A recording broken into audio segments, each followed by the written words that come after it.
Hare Krishna, please accept my humble obeisances. All glories to Srila Prabhupada. So, today I will try to get brief understanding about the first chapter of On the Way to Krishna. So, basically, in this chapter, Srila Prabhupada explains us how one can get real happiness, which is beyond temporary things. That means it is permanent happiness. So, generally, to pursue happiness and distress, one must possess developed consciousness. So, for example, a tree, they may be standing for so many years in all kinds of weathers, but they have no way of perceiving that miseries. Why? Because their consciousness is so much covered that they cannot express the misery. I mean, happiness or feelings or any other emotion.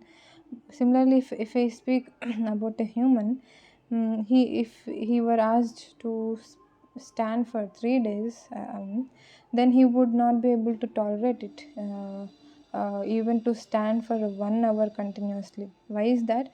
Because he has developed consciousness in order to perceive happiness or distress. So the point is that every living being feels happiness or distress according to the degree of his development of consciousness. So, when we speak about the nature of this material world, now what is it meant by material world? Material world means temporary world.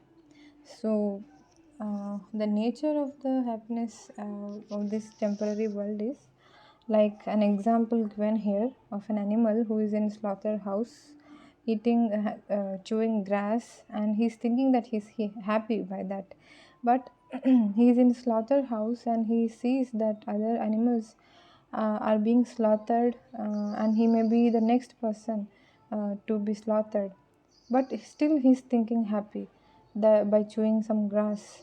So that is the nature of happiness which we are experiencing.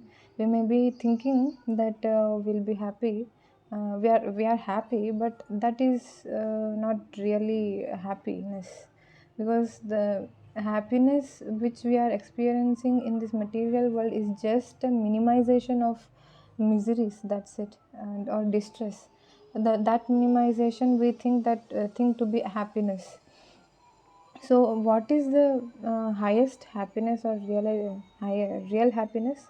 Krishna explains this in 6th chapter 21st verse, and the translation you can check it in Bhagavad Gita as it is of Srila Prabhupada. So in that the translation is, in that joy state one is situated in boundless transcendental happiness, realized through transcendental senses established, thus one never departs from the truth. So now let us understand that whether are we trying to get happiness we ourselves, or the body. So to understand this, the example is given that of a dead body. So dead body is having all the sense organs, all the bodily parts, but still he cannot enjoy. Why is that? Because that spirit soul, that spiritual spark, enjoying energy has left. So that's why the body is inactive, it has no power. So when we try to look it with much more attention, then we get to know that it was actually spirit soul that was seeking enjoyment or seeking pleasure. So that shows that the nature of the spirit soul is to seek pleasure or happiness. So that is the nature. And another example is given like if a man is given the dead body of a beautiful woman, he will not accept it. Why? Because the spirit soul now has moved, and he knows that the spirit soul is not present, and in some time the body will start to decompose. So that is the thing, like the spirit soul, because of the spirit soul only, the body is maintained, and it is because of the spirit soul only that we have the nature. I mean, we ourselves are spirit souls, of course. That is why we have our own original nature is to seek pleasure. So So if the spirit soul is a pleasure seeker by nature, or he is wanting to enjoy, then it must definitely have senses. Senses means, or we can say body. Body is a combination of senses. Now we saw in the beginning that in order to perceive material happiness, I mean normally, generally in the parak Prabhupada mentions, in order to perceive happiness, one must generally people perceive happiness through senses, material senses. So that means we spirit souls are in this body trying to get happiness through material senses, like we are trying to become happy by seeing something beautiful, or by hearing something melodious, or by eating something delicious. Now the spirit soul, because the nature of the spirit soul is such, so it must have senses, that means it must have body. And of course the body is not material. The spirit soul is spiritual in nature, by nature. It is not at all material. Because the nature of the spirit soul is to be eternal. It is full of knowledge and bliss. So even we know that the spirit soul is very small, atomic in size, but still it has dimensions. And in Vedic scriptures we find that dimension is mentioned in one of the scriptures called Shvetashvatara Upanishad. There it is mentioned, Kala Akeshagra Shatabhagasya Shatamsha Shata Sada Drishatmakaha. That means uh, measured as 10,000th of the tip upper portion of the hair. So now if we pluck a strand of a hair of the hair, then when will we cut it into 10,000, like if we divide it into 10,000 parts, if we take and we take one part out of 10,000 portions, then this 1 by 10,000th part of the tip of the upper portion of the hair is the size of the spirit soul. So it looks very minute, right? So that is the thing. The point is to say that the spirit soul is not impersonal, it is person. That is why it is having that tendency or propensity to get pleasure. So that is the thing. And the spirit soul is having that form or personality or individuality from all the time. Like there was no time that they are not existing. It was there in the past, it is there in the present, and it will be there in future also. It continues to be there.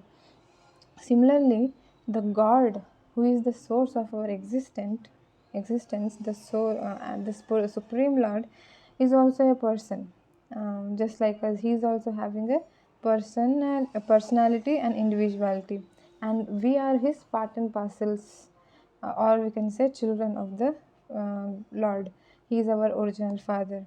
How is that? We may be thinking that okay, God means something effulgence or light. No, that is not the thing. He is not. He is also having personality, because we are having that personality. So to understand this, if you take an example of a son, he will be having similar features. He may be possessing similar features that of his father, right? So similarly, we are having that features which are similar to our original father. So we are having a personality that indicates that our original father is also having personality. In Bible also it is mentioned that the man is made after God. So that's how the God or the Supreme Lord is also having personality. So now Prabhupada continues to explain about the yogis. Like just now a few minutes back we read the translation of the verse 6.21, right? So there it is described about it is actually about the dhyana yogis. There are different classes of spiritualists. One of them is dhyana yogis. So what they do is that this is the similar thing we find in all other spiritualists also. So now because it is about the dhyana yogis, so let us focus on that.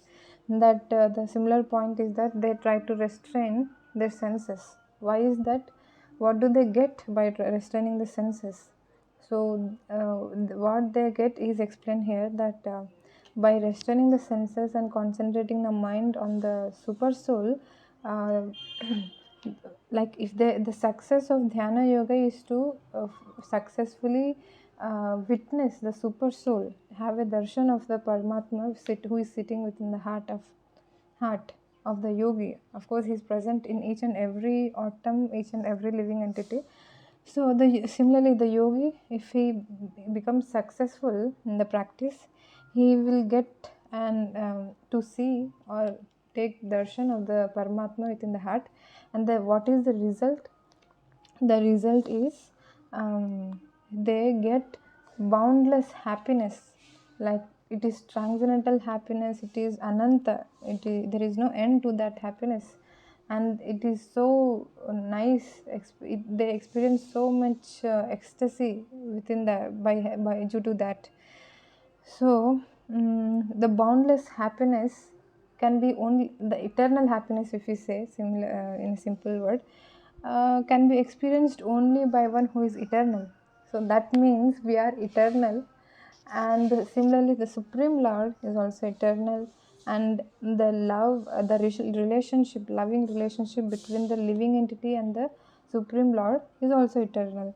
Why I am saying loving relationship? So generally we see that the children's they are having very natural love attachment towards their parents, right? So similarly, the living entity is also having that natural love and affection for the Supreme Lord, the Supreme Original Father. So that's how the loving relationship between them is also eternal. It exists eternally. So these are the three objects. If we talk about Bhakti Yoga, who are also one of the spiritualists, the like dhyana yogis, but the paths, if there is so much to say regarding the type of transcendentalists. So now we are trying to give brief explanation, so I'm trying to keep it short. So if you want, you can we'll see it in our next video. If you wish, you can just let me know that if you want to know about different types of transcendentalist and what is the best process of spiritual realization or self-realization. So so the in the specific, I mean in specifically, if we talk about Bhakti Yoga, there are three important things there: the spirit soul, I mean the lover, loved, that means the Supreme Lord, and the process of, I mean the relationship, the service, devotional service, which the lover renders onto the loved. That means the living entity, the Supreme Lord, and the relationship between them are the three main important things. Now, so this is the thing. Now, if we talk about our position, we are trying to seek happiness, but from a real happiness, but from a, unfortunately, from a wrong place. It is just like like a person who does not even have an idea about sugarcane, and he's when he said that sugarcane looks like a bamboo rod, then this person tries to chew to get some sweetness from bamboo rod. Without going to the right thing, he was expecting some sweetness, but he is unable to get it. Why is that? Because he is trying to find that sweetness from wrong place. So that is the case with us also, that we are spirit, that is the spirit soul. Although we are within this material body, the nature of the spirit soul is still exhibited, that we want happiness, we want peace, we want to be free from anxiety. That is still exhibited. So that is the nature of the spirit soul. It never becomes disappeared. It is always there with us within our, it is always there with us. So it is, I mean to say, it is never, the nature of the spirit soul is never lost. So it is a pleasure seeker, but now we are trying to get in a wrong place. Why is that? We know that we mentioned that we love the Supreme Lord by nature, like our nature is to love him. Now because we have forgotten that relationship, loving transcendental relationship with the Lord Krishna, we have forgotten, and that love is that relationship is now covered. We are trying to, with due to lack of knowledge about this, we are trying to get happiness in a wrong place. So it is just because of forgetfulness of our relationship and lack of knowledge that we are seeking pleasure from wrong place. So how can one get then re-establish then the that real get that real happiness? So that can be done by the process of Krishna consciousness or God consciousness. Now there is so much to say about why it is only Krishna consciousness, why not God consciousness, and then it has so much explanation to say. I have so much to say, we have so much to say. So if you want, you can please let me know. I will try to discuss about that also. Now as I said, I want to just keep it in brief so that you don't get bored. so the consciousness, Krishna consciousness is the only way to re-establish that the relationship, by doing which we can get real happiness. So so when we take to Krishna consciousness, and when we start um, relishing that spiritual success, or spiritual happiness, then it becomes very simple to control the senses also, which are compared to unbridled horse. They are like that, the senses are like that. If they are not controlled, then we have to just sit and see the horror, that's it. So going on in front of our eyes, so they must be controlled, they must be under our control, and it becomes simple and easy by the process of Krishna consciousness. There are so many process of Krishna conscious, there is so much, there are so many activities in Krishna consciousness. There are, like it is mentioned in Bhagavatam about Navavidha Bhakti. So there are 9 processes of Krishna consciousness. By doing them, one can easily engage. The mind gets controlled, and one can, by engaging in that activities nicely, one can actually relish that taste. Because now in that state will be acting in our original constitutional position, so as a servant of the Lord, Supreme Lord Krishna. So specifically out of them, the thing is, the most important thing is to chant the holy names of the Lord. Then immediately, that is the immediate thing we can do. Immediately we can get the mind under our control. So this, when we start getting that taste in Krishna consciousness, it does not only help us to control the senses, but also it saves us from all kinds of anxieties. We experience all other miseries, etc., in the material world, because this material world is such, like it is the nature of the material itself, is the material world is that it is full of miseries, it is temporary, full of dangers, because nobody can expect what may happen to a person in the next minute. One may go out and there is no guarantee that he will come back safe. He may be killed in accident. There are many such examples we can say, that to show that this material world is full of miseries. Because in one of our acharyas also mentioned that that this material world is the place, is not a fit place for gentlemen's living. So that is the very good quote, which can define this material world. Is so so we are living within this material world, but the difference after taking to Krishna consciousness is that even though we are living in the place full of miseries, dangers, our attitude, our consciousness, our way of seeing, perception, it changes. Like we become carefree because we know that anyway it's going to happen. Okay, then let it happen. What can we do? Because that is the nature, that is the attitude. It will become like that. And because we know the nature of the material world, we are not in an illusion that okay, this material world is a very beautiful place or something like that. We know the truth of material world. We know the nature, our spiritual identity, we know about it. And if we act according to that identity, then we one actually can progress towards the path of real happiness.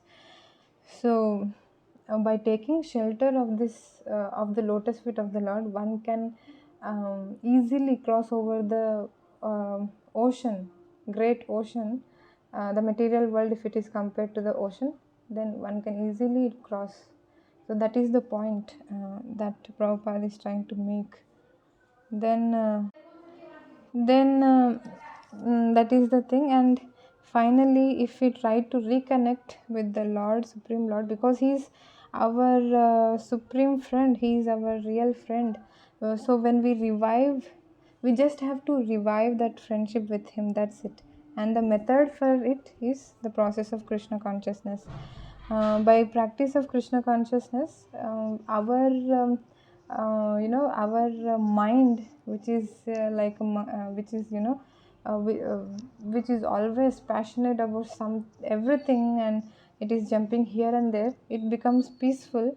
And we can be peaceful, and by this process of Krishna consciousness. And by acting in that way, we can actually experience real happiness. So that is it. If you have any further more doubts regarding this, please let me know. I'll be always happy to hear from you. Hare Krishna, Dandwat, pranam.